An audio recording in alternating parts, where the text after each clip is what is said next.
Hello, I'd like to welcome Dr. Cynthia Calongne, also known as Lyr Lobo, as today's guest on Catching Up with the Thinkerers. Cynthia was our 2017 my apologies. Cynthia was our 2017 Thinkerer Award recipient owing to her role promoting network leadership within multiple communities of practice involving virtual world education and research. A professor at Parker University in Dallas, Texas, Cynthia is the university's faculty champion in extending in extended reality, having authored and co-authored several contributions to 3D immersive learning and social constructivism.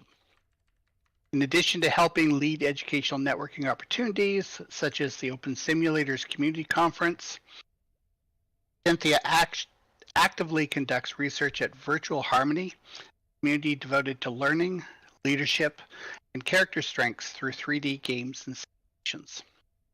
It's an honor to be able to have you back with us, back on our stage here at VWBPE. Thank you. Awesome. It's been 5 years since you got the Thinkerer Award. What's been happening since then? Oh, it's been busy. Every time I think we're going to settle down and be quiet, life just picks up. The extended reality title is one of these all-inclusives that spans everything from virtual worlds to virtual reality to augmented reality and mixed reality. And I'm using tools like Eon Reality and a bunch of other tools to take a photograph or to take some mesh and then turn it into a simulation. And so just a lot of fun. I get to play with toys. But I also teach a lot. Let's see, you asked for 5 years. So let's see. As of the pandemic, I've been teaching for 4 schools because, of course, we needed teachers to work with students and we needed engaging environments, right? And I don't mean Zoom. I really mean the connection of minds, content, learning, and discovery. And you know me, I want students to get messy. I don't care if we're at home. And so, of course, I've been teaching virtual reality for St. Martin's University, and I still teach doctoral classes or mentor doctoral research at Colorado Tech. And then I've been teaching quite a few programming classes, and I wrote about 7 certification classes for CompTIA and the cybersecurity folks, and even some network defense countermeasures, and and so I've spanned to about 70 different subjects, and it keeps me young and vibrant. Now I'm getting all these Medicare, opportunities. It's always a little eerie because I'm like, I'm not ready to grow up yet. Anyway. Well, I hope nobody in here ever does, I hope. So the Thinkerer Award was presented based upon leadership qualifications, right? Both education and leadership itself.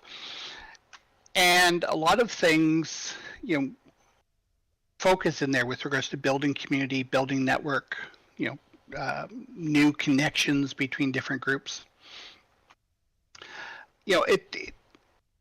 A fair bit of what you've been working on the last several years is very much focused in the teaching area. How is that sort of translating into community building and network building? Sure. Well, for those of you who don't know me, I started researching these areas in 1995.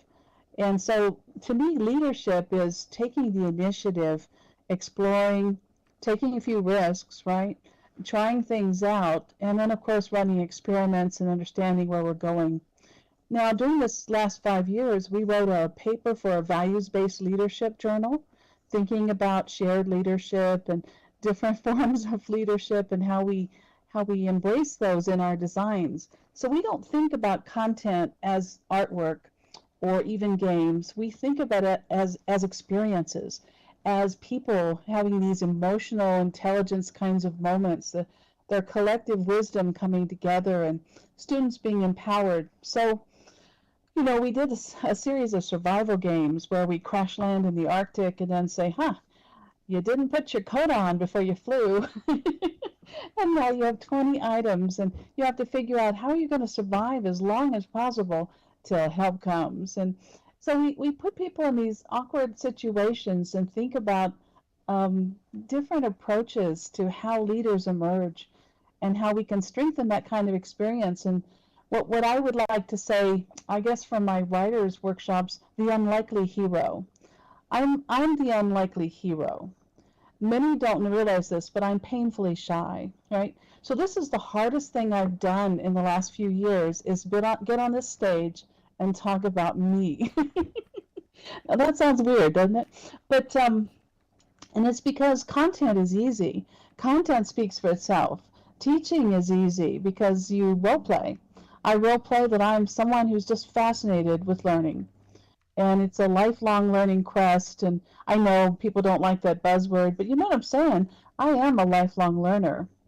In any event, in '95, I fell in love with virtual reality, actually a few years before that. And I was working for Air Force Space Command prior to that. And I was working on 1960s architecture mainframes, right? I was working in a mirror image of NORAD's Situation Room for the Space Command, right? So what you see in the movie War Games was kind of my work environment where I was installing software and I was applications for part of it, and then I was the systems programmer in charge with the keys to the kingdom, so to speak. And I loved it, but it was stressful. That's the place where we have the Situation Room screens and we have, DEF CON, Milstar, GPS, all those systems. Anyway, and I wanted to do something revolutionary. I wanted to do something fresh and new. And so I went to get my doctoral degree, and I decided VR was my passion. But it wasn't just technology for its sake alone. It was this notion of immersion and this firsthand experience with places and people and things that are nowhere around our bodies, nor could we even have those kinds of experiences if we were talking about outer space, for example. And so I was on the quest to build it on a PC and to design an interface that people would not need training, help, or manuals. And that was a pretty big ambition right there. Because who can design a system that most people can use without training, help, or manuals, especially back then? And I spent $26,000 building my first lab. And I learned so much from that. I learned that people don't like to wear gear, They don't like to wear stuff. I had data gloves. I had a head-mount display device. I got the first 166 megahertz processor that you needed just to do the base 24 frames per second, which today we would laugh at, but that was the good old days. And then, of course, I had to do all the wireframing, the vector geometry, the rendering, the texturing, the lighting, the collision detection. I had to do all those calculations, Nowadays, everything we do in this world right now is like magic. You drop a print on the ground, and that was like a month in my life back in 95, 96. I'm sorry, I'm talking so fast, Carolyn. It's because I am indeed shy, It wasn't until I went to a little conference in Texas where all the technology broke that I was empowered and I found my voice. I found my place in the universe. I looked around the room and I was going to talk about web usability. And if you think back to, it was like 2000, 2001, websites weren't very usable. It was Web 1.0, right? And so I looked around the room and I said, I don't know if I can do this, but I can pretend I'm in a game. And I picked up my imaginary microphone and I smiled like Monty Hall from Let's Make a Deal. How many of you remember that old game show? Anyone? Am I the only one who's old out here? Anyway, and then I ran up and down the aisle and I asked everyone in that audience to say, what do you think, how would you define web usability? And how would you characterize the problems we experience today? And I ran around and I would grin like a fool. I would smile, and I knew they were thinking, because I had let them in on the secret, They were thinking I was going to ask, do you have a boiled egg in your bag? Or, because remember, you used to give $250 if you had one. And I ran up and down, and it created such an energy in the room that it was like static. It was electric. And in the last 5 minutes of the session, the technology came online, the projector worked, and I showed them my statistics that supported their perceptions. Do you know I had a standing ovation for that first talk I ever gave in my life, and I had 3 job offers that weekend. It was like the best conference experience, right? And they followed me like little ducks. We looked like something out of a nursery rhyme. It was wonderful. I felt the love and the nurture, and that's what set my feet in motion, for where I am today. And when they told me, they said it was the best session ever. I had to confess. I said, "You do know you did all the work, right? All I did was run around the room with an imaginary microphone and say, 'What do you think?'" And that transfer of energy is what I think my greatest lesson has been for leadership. And by the way, I didn't realize I was going to tell that story today, but also for teaching. When we transfer the energy to our students, to our audiences, to our team members, I know I'm going fast again, but to all these people, when we transfer the energy and we listen, and it's that generative listening that inspires people to create, to think, and to share in our accomplishments. They're no longer ours alone, right? It's no longer my study or my VR or my world. It's everyone's. And as soon as we get to that sharing place, that's where the magic happens for me. I hope that answered your question. It does in part, yeah. I mean, it's very interesting. I mean, where we get to is always obviously a product of where we've been, and yet in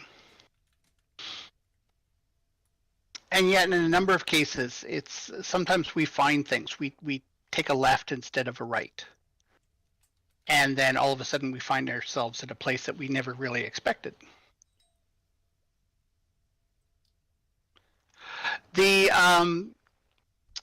I did want to talk to you in terms of, because you sort of hinted on this a little bit earlier. You were talking a little bit in terms of different things that trends and technology changes over the last little while, especially with regards to COVID.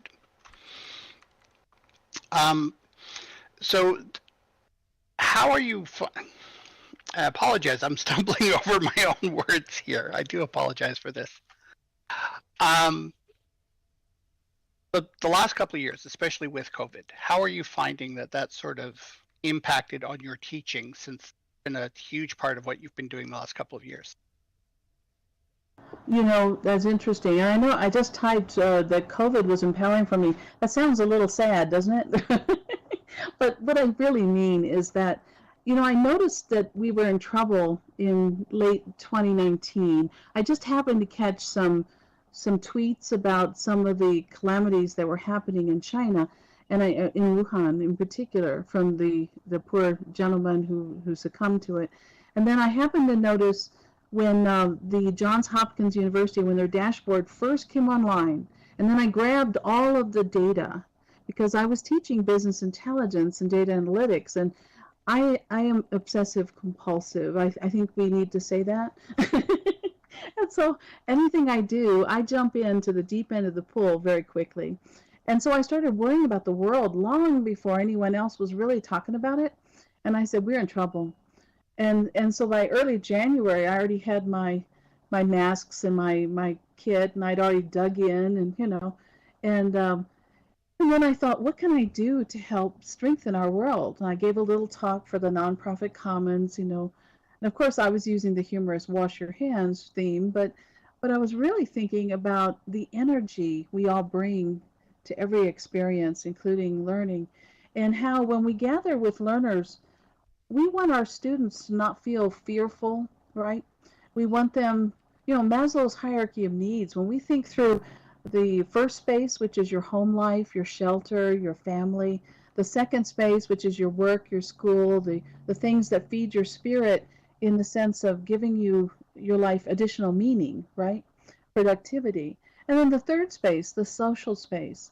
When all of a sudden I was aware that my students were going to have all of these spaces compressed, and they were going to have all this anxiety for the world, for their families, for themselves, and then feel that isolation, from others, from the circles you need to sustain you. I realized that we had to kick it in high gear. So I started teaching virtual reality classes online, which is a little unheard of. And I wasn't teaching them like, let's wear a headset, an appliance. I was teaching them in the sense of, what is it about these experiences that we value? And the students that I had, I invited people from all walks of life, so I didn't limit it to computer science. And it was at a different school. They invited me to speak. And it was because Barbara and I had gone on a game design cruise to Cozumel as part of, one of those research projects they have every few years through the Foundation of Digital Games and the Global Game Jam and all the serious games, all of that stuff. And it was marvelous. We spoke there, and then they asked me to teach this class, right? And they gave me carte blanche. Foolish mortals. And at Virtual Harmony, Andy set me up with a grid called Lobo Grid. So I actually have my own grid now in OpenSim, and I flourished there. That was such a healing experience to bring the students in. We're creating like mad. I taught them a wide span of virtual world building skills, but I also taught them about culture and about the world at large and about the hypergrid and visiting other places and about Second Life, taking them in here and explaining to them microcurrencies and this vast array of things we learn, right? And then, of course, all the subjects they're majoring in, or I had graduate students, I had undergraduate, I had folks who, rarely touch a keyboard, and I have them building simulations and using holodecks, and that's pretty much me. So for me, the COVID thing just meant that I got real focused, and I wound up working for 4 different places because the need was high, and people would say, "We need you," and I'd say, "You bet." Those are powerful words for me, and I rarely refuse the call to action.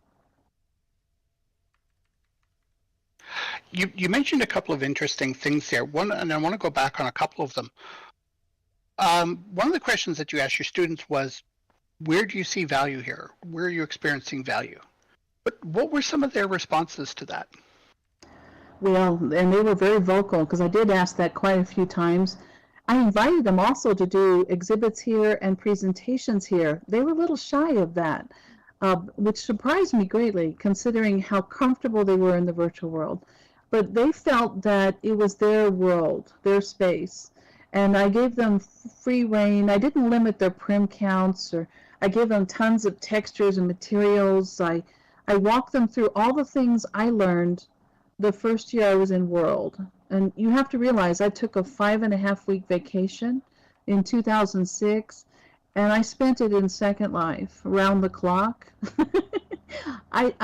Over the years, I've taken over 700 classes in how to build, how to texture, how to animate, how to script, and sometimes I would repeat one because I would be enamored by how the subject was taught. So to answer your question, as far as this value and matters, it mattered to their spirit, it mattered to their psyche, their sense of well-being, their social, emotional learning, as Blue Barker would put it. And of course, for me, it was our collective wisdom, because I would ask them they had to do presentations at the end and share their exhibits that they created. And in the first class, some of them did Ren and Stimpy, and they did a Simpsons house, and they wound up, some of them built their own Cartoon Network sets, while others, decided to teach data structures and they built entire mazes and incredible, feats. I was very impressed with what they came up with. None of them had any prior experience. I think that's an important part of the story here. And of course, fear was high because I treated this class like it wasn't being graded. It was. I had 30 different measurements, but detailed instruments that I was taking, And I was only giving 1 or 2 points per thing, and they had 100 points, blah, blah, blah. So I had this infrastructure in the background, but I kept it invisible to the students because I said, we have enough to worry about. You have to come to class, and you have to participate, and you have to do things, but you get to tell me how that's going to happen, and I used a cognitive apprenticeship was my learning model, which means I demonstrated and built and did everything they did, right? And I took them on tours of virtual harmony. We have 18 grids, and so the hypergrid is our life there. Only we have a device where you can click a map or click an object, and it takes you to these other grids, so you don't have to worry about logging in or putting it in the map, the coordinates and the port. But anyway, afterwards, I asked them to do these reflective papers. And I had them do a journal, and then I had them do one that told me individually why it mattered. And then they had to work in a small group and collectively why it mattered. And those were invaluable. Some of them, every once in a while, I would have someone who would say that they loved the fact that we went shopping to other worlds and they could get other skins and other ways of expressing their identity, for example. I had persons from all different cultures and a lot of indigenous, students. They were from Washington State, and of course they saw me on camera because I would share via Zoom. They would see everything I was doing on my screen. That's a little eerie for a faculty person to have everything visible, And then secondly, for 3 hours a night. That's a long time to be in a virtual world. So I had to think about cognitive breaks. I had to think about the human spirit. The school required the lengthy time, but and then I required discovery, magic, and imagination. So afterwards, the students loved it, and the first year's class, they kept calling me and contacting me after the experience, which was wonderful. The second year's class, that was great too. We did very different things, and we went to new places, and I let them actually make a lot of choices. And I think students don't always feel in control of their learning. So for those of you out there who love learning theories, I practice hudagogy, okay? That means self-determined learning, right? So that means the learners are constructing knowledge, and they're helping to shape what we're doing. Now, I had long organized lists of what we were going to accomplish, and so we learned to do animations, we learned to do scripting, the texturing. I wanted to see those repeats, and I like to see some precision, I even like to texture the inside of things because my camera is always penetrating objects. So I find it fascinating to see what's hidden, right, as opposed to what's on the surface. But for value for them, I think they loved it, that they felt less pressure, and it was healing to the spirit, and they felt excited to come to class. When one of them had to travel for a little while to Hawaii, of all places, he pointed out that he was reluctant to leave on his vacation, and he was getting married, not a vacation, a honeymoon, but would be back, and so they missed class, and I found that was really interesting, that it was so engaging, that they would not want to miss, right?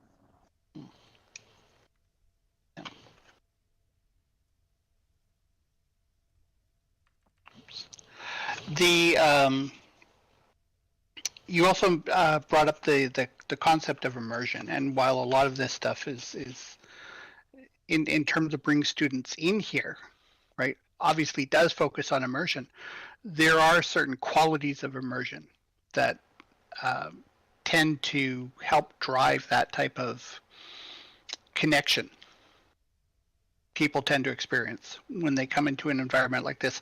How much of that do you consciously bring into your curriculum development?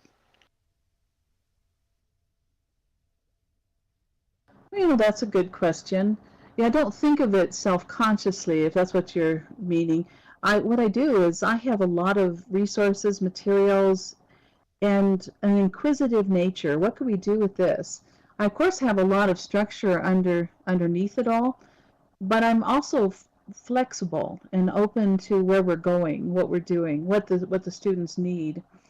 And if something was occurring, that was important in their lives, we would integrate that into what we were doing that night.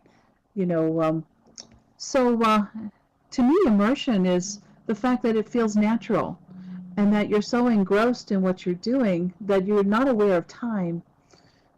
In the first year's class, I had to chase them offline after the 3 hours. We would sit around a round table and just kind of have a recap of how it went and what we thought and felt. And it was kind of like going out for a coffee after class, right?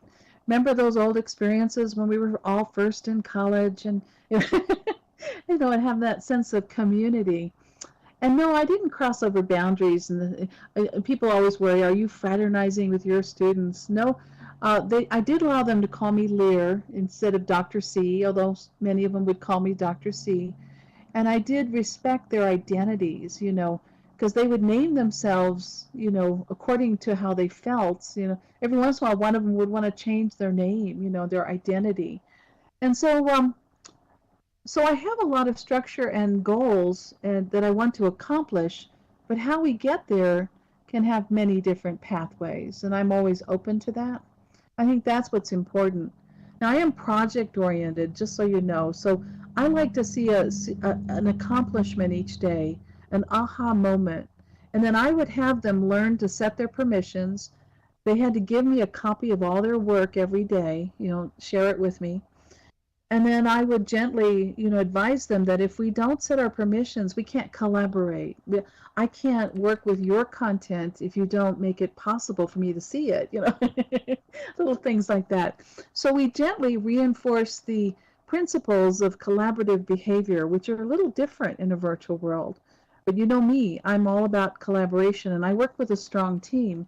So we always have to think about that. How do we share? How do we build something that's complex and has parts from each of us? Anyone who's ever linked to other people's stuff understands these problems. And of course, I made them all, work through that, Yep. Anyway, was there more to your question there on immersion? Well, a little bit, because you brought up an interesting point. You just said that collaborative behavior is different in these environments. And how do you see it being different from an in-classroom type experience? Oh, that's an easy one. For those of you who build, one of my first things I had them do was shift, drag, and take a copy of my content, right? And I said, look what you ran away with. You ran away with my original when you did that, and you left behind your prim. And I said, well, let's see how we're going to work with this, right? Yes. And of course, I when I taught the holodeck class where I teach them how to create a scene and put the little scripts in it and record the geographic position, take them into the base prim, which winds up becoming the button inside the holodeck, right? And I had them do all this, and I had told them that permissions are your friends, set the defaults, to on. But no one listens, right? You always have to experience it at least once for yourself. Anyone who's ever created a holodeck knows if you have a no copy on that prim you're putting inside the holodeck, it will res the only copy it has. And then what happens? Someone in the audience tell us. What happens when we have a no copy scene that we're resing? It's gone. Yeah.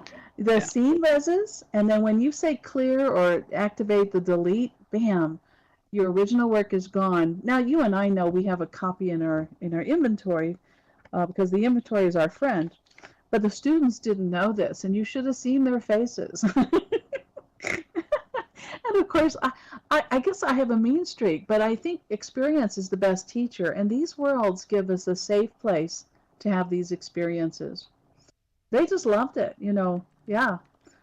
So let me ask you a follow-on to that, because so obviously you're doing stuff in the virtual world here, and the behavioral difference is in part because the way in which you interact with the environment is different. How do you see that translating into digital skills in the real world? That's a good one. Yeah, because they're taking stuff from here and then translating it into what they're going to do outside the classroom. That's right. And so you said digital skills. So of course, to me, being computer science, right, that means things we do with a computer, right? So of course, not just what? that, but also not just that, but the whole idea in terms of when we talk about digital skills, it's not just simply, well, I guess it sort of is, but how banking, how economics, how marketing, how communications, how It all could be of other that subjects, works. but you're still touching a computer, and that's really what I meant. But there are other skills too. So we'll tackle the digital literacy ones first, and then we'll think about the others. Because the others to me are the signature character strengths, the soft skills, the things that make us fine individuals and caring, about our world. Those to me are equally important. But for the digital literacy for banking and for any of those other professions, um, in the virtual world, I explain to them, when you're doing inventory management, you're really working with a file structure, very similar to what you do on your computer. So many of our patterns of behavior are similar to what we do in an operating system, only students who are from different backgrounds have never thought about it that way. They don't realize that if they think about what's in common between each of these tools and how to demystify complexity, how to break it down so it's very simple. In other words, I use the Little Prince as my guide to teaching. And, it is only with the heart that one can see clearly. What is essential is invisible to the eyes. And so I explain to them, when we think fundamentally about these skills and we learn them once and we apply them to the virtual world, to VR, to Microsoft Office, to banking, to web-based, browser-based tools. Sorry, Carolyn. When we use them in so many different ways, we don't have to think too hard if we understand what's in common. But I don't think people teach holistically like this, where they break down the world and say, at its most basic, learn these few skills and apply them everywhere. That's how I think of it. So I'm always pointing out the obvious, Kevin. That's really what I'm saying here, because to you and me, that's quite obvious, right? I worked with 12 different operating systems, and Windows is just one of them, right? And so for me, it's remapping what you know to a new set of circumstances and perhaps a little different syntax, right? But and then I work with 12 different programming languages, but I'm not a programmer. I'm a troubleshooter, right? I use code to solve problems. I fix people's broken code. I fix complex code when everyone has been smart enough to leave the company and left me behind. And I didn't write it, but I got to make it work. And I don't just have to make it work. I'm on contract to get out there in an hour and get it working in 4 hours, or DEF CON doesn't look so good, Yeah. And so, yeah, so I'm working with pressure with 25,000 lines of code, and I didn't write it. So I teach students, how do you demystify that practice? How do you use the tools at hand? And how do you get to success and not feel stressed, right? And so that's my teaching style in the virtual world. Yeah. I'm assuming then from what you're describing that there's a lot of critical thinking skills, obviously, and design thinking skills going into a lot of these curriculums, these modules that the students are doing. I'm so glad you brought up design thinking, because it's one of the basis of all my lessons.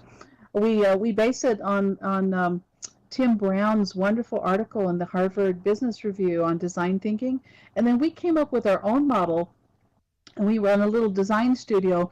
We call it, to imagine, to explore, and to create. And so in every one of my classes, no matter what I'm teaching, and I teach a lot of different subjects, that's our underlying philosophy. We imagine, explore, and create. And And then we use design thinking as our approach to asking poignant questions. So let's say I was teaching a class in which students were reflecting on cyberbullying, or they were reflecting on cybersecurity issues. They were reflecting on RFID and privacy and confidentiality issues. Or they were thinking about hacking and intrusion detection and prevention, or setting up honeypots and trapping, whatever it is they're doing. We will simulate some of those experiences, think about the problems that they're investigating, and then think through the tactics that bridge the virtual world, right? This environment that's our playground for imagination, with these experiences that they're trying to control and master, right? They're trying to learn and then understand how to manage and then to control and master. And I do go for mastery because I don't think that students who are just starting out have to be limited. That's that hudagogy, right? I also encourage andragogy, which is how adults learn, through trial and error. You try it out. If it doesn't work, then we go look it up. And of course, I do encourage that they read, reflect, research, use evidence, etc. All of that's important too. And then also in some of my classes, we write papers, and I offer to present those at conferences, and I do all the bridge work, and I do a lot of the heavy lifting on those. So they can do the creativity, the dreaming, the empowerment, and that's been a lot of fun. We've done that quite a bit. We did it for some ACM conferences and simulation and modeling for the TCC Hawaii, which is in its 27th year of teaching online, right? We've been teaching online for 27 years. And so, and I'm on the board for TCC Hawaii, by the way. And so, yeah. So to me, all of these experiences are interconnected, Kevin, and everything we do matters. We've had some back and forth, not you and I, but I mean, different people that I've talked to in this conference and in others, where some teachers are struggling to have the same success with using this environment and modeling it over top of their curriculums. What do you feel are some of the barriers that some of these people are actually going through? Because you've obviously done this very successfully. The barriers, I used to go over these. I have early slides on all these subjects, but unfortunately Scribd now has slideshare.net, and so all of my open sharing is no longer quite so open. It's a 60-day only, So Well, it's not even that now. It's 30 days. Yeah, I don't mean to fuss, but you know what I'm saying. It's 18 years of work that's no longer shared. But to answer your question, I didn't have a champion at first. You're probably wondering, how did I get started? And the answer is, I fell in love with this space. I went to the New Media Consortium's campus when it opened in April 2006. There were 230,000 residents in Second Life at that time. And I used to count things. Those of you who know me know I count a lot of things.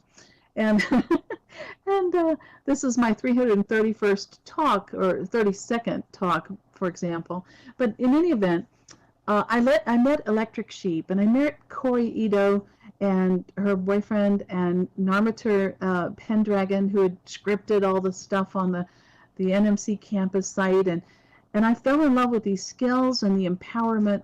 And I decided to spend my own money, get 2 regions. And at first I paid retail. And then Pathfinder Linden came to my talk 2006 in the fall in San Antonio for the NMC, their fall conference. And it was funny. I'm giving a talk on what can we learn from Second Life and World of Warcraft, and he proceeds to log in and play pranks in the background.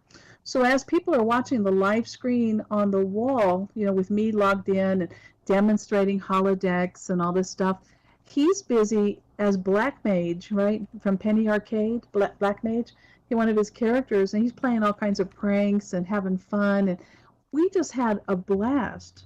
And of course, it took me a moment to realize why they were laughing, because I hadn't said anything funny, right? After that, he gave me a discount.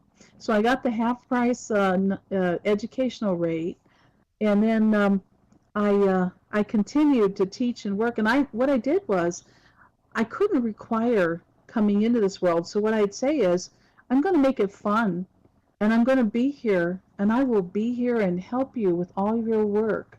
And you will have this amazing experience one-on-one with me, if you come to class, And for those of you who know what online classes are like, they're asynchronous, right? You don't have to come at the same time. But I got 22 people to come into World.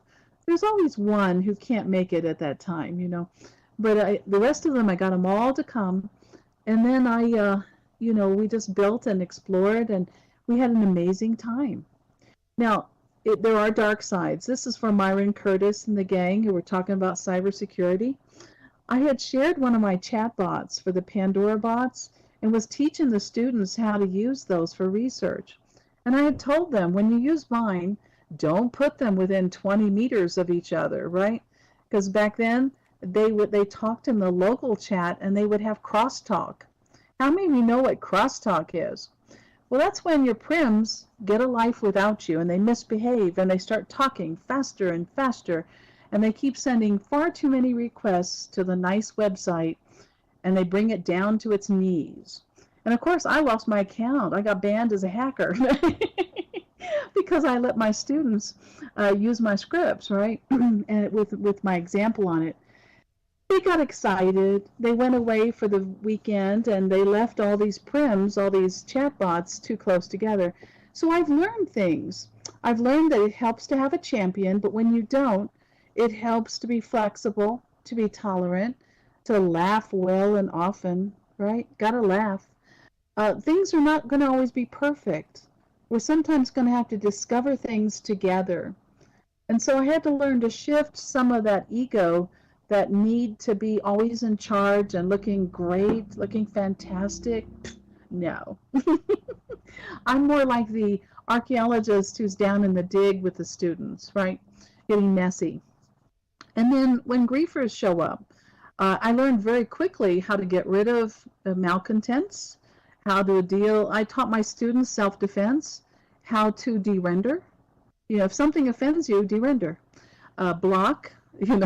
Sit on a prim. You can't be shot around and then if someone renders a lot of particles that are offensive, turn off particles. You're total in charge of your world here. So in my opinion, you have so many defense mechanisms, so many great ways to teach survival skills to students, and resiliency and grit, and to encourage everyone to be a pioneer, right? So I invited everyone to be pioneers with me, and they were amazing. And I had some very incredible students, so I was blessed. But and then my classes would fill up. I'd have to give permission to exceed certain numbers, right? And then I would invite people like Larry Johnson, CEO of the New Media Consortium. He'd come and launch the Horizon Report in my class. I was teaching Futuring and Innovation, and we would play a game show before it came out to the public, and we would guess, what do you think is going to happen in the next 5 years? Well, that's very empowering for students to be part of that process, and to feel that their activities and their work is touching history. It's touching time, and they're part of this great thing. Well, the school noticed that we were successful. I was posting papers, and I got an Educator of the Year nomination, and they sent me to Chicago, and 2 floors of lawyers came in and looked at all my slides, and they were not happy. So I do understand the challenges. They were worried we might be having conversations that might not be appropriate, or being recorded properly, for litigation purposes. And so there's all these fears that people have, right? And I tried to address the fears. I tried to be considerate and kind, always be kind, and then to understand that we're going to make mistakes, but we learn from them.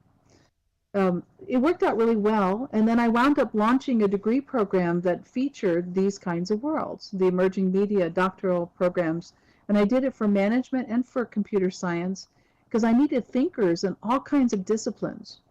And I ran that program for 8 years quite successfully. But it was very hard to replicate for large groups of people. I couldn't scale it to support 30,000 people if you need to know. And so of course they did a teach out on it because they were worried that we were this undisciplined lot out there, right? And they were right. We were being very creative and having a great time. I collaborate with Air University, and since 2008, and you so kindly, the first time we really spoke, Phelan, you so kindly thanked us and congratulated us for our $25,000 grand prize win for the Federal Virtual World Challenge. And that was so sweet of you. And I'm afraid I probably seem churlish, but it's because I'm so painfully shy. I was a little embarrassed, you know what I mean? Because they didn't even have a grand prize when we won it. We were sitting there. Will Wright was there, the guy who he's been on the board of trustees, right, for Linden Lab, but he also created some of my favorite games, The Sims, SimCity, Spore, and after that he invited me to help do Bar Karma, the TV series with Pookie and a few others here from Second Life, to design it, you know. But anyway, he's sitting there and they're giving out all the prizes, and I thought, wow, I submitted this and I feel it's really great, but it didn't even win a third prize, you know. And what I didn't know is they created a prize that didn't exist, the grand prize, because of the transformational way in which we came together and created something that created a magical experience. And that gave me courage, you know. That made me think. And the money went to research. It went to Maxwell Air Force Base. That's not the important part. It was just that we had approval and we had recognition that our hard work meant something, you know. And then I had a great team who did most of the heavy lifting, right? I just set up trivia games and did fun stuff. Where do you see, because we've only got a few minutes left here, so, you know, obviously there's a lot of stuff that you've done, you know, over the years, and to be honest, I'm jealous. I'll fully admit that. Where do you see the next 5 years going? Where do I see see that last part? The next 5 years going. Oh yes, well we've been designing for Christmas. We got Oculus Quest 2s in the group, you know, and we've been working on an Oculus Quest app, and we have it in beta testing where it's been approved by Meta, and they actually have it so I can get it through the store and download it every day and keep testing it. So what our thoughts here are is we wanted to understand how things work. Our goal is not to take everyone into VR with headsets and, you know, all look like we're isolated. No. The goal is to see what we can bridge between all these technologies and shape a very different future that has a place for each of us, a place of comfort and creativity. So we're trying to figure out how things work. And we've made some interesting discoveries recently that I think will affect the next 5 years. One of them being Oculus apps are based on Android, right? So those of you who do mobile app development recognize the limitations, right? So we're trying to break through some of those boundaries and say, well, what if we do this? You know? And of course, we have linked that appliance to the PC. We run the virtual world. We're trying to do integrated worlds. And we're also trying to think through what are other kinds of experiences that might add new features to the virtual world to strengthen it. Because we have something magical here that we really need to appreciate. In an effortless way, we gather here today. We talk, we share, and we all logged in, and we didn't need too many arcane tools. And I know we complain about the viewer a little bit, but it's actually an amazing viewer, right? And an amazing set of capabilities, even with a high cognitive load. But we didn't have to wear a head-mounted display device. We don't have to have controllers in our hands. And we don't have to worry about, designing the hands and designing the touch experiences. Those touch experiences we're having in VR where you can pick up a bucket and do things with it, and it's not the same as left click and activate. It's you picking it up and doing things with it, and dropping it if you want to, or throwing it, or playing ball with it. Those kinds of emergent behaviors I'd like to see more of in these virtual worlds. And I want to see, what is the art of the possible? How far can we take this? These kinds of interconnected, commingled worlds. So that's where I see the next 5 years. Awesome. Well, Lyr, I'd like to thank you very much for being with here today. I'm going to put a shout out to Barbara Truman. She's one of our community members and a thinkerer who unfortunately won't ever be able to be here for the spotlight. I just wanted to say, thank you to everyone who, through your loving support, recognized her. Back to you, Kevin. Thank you. Again, I'd like to say thank you very much for being here. I mean, there's a lot of stuff that I would love to be able to sit and chat with you about, but our time here is just about up.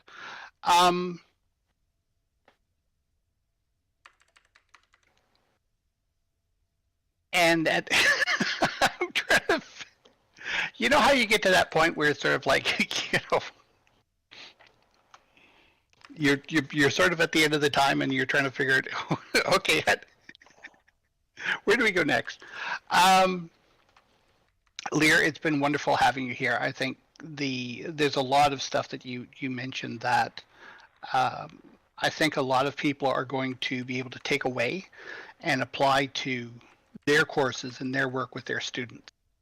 A lot of things that you've done over, especially over the last 5 years, and the things that you've done over the last 5 years, I think is going to be very, extremely helpful to give people a bit of a direction in how they're conducting their courses. So again, thank you very, very much for being here, and I hope we get to chat with you again soon. Oh, it's been a pleasure. Thank you. This is my first ever interview. It's been a little while since I've done one of these, so I'm sort of slipping up a little bit here.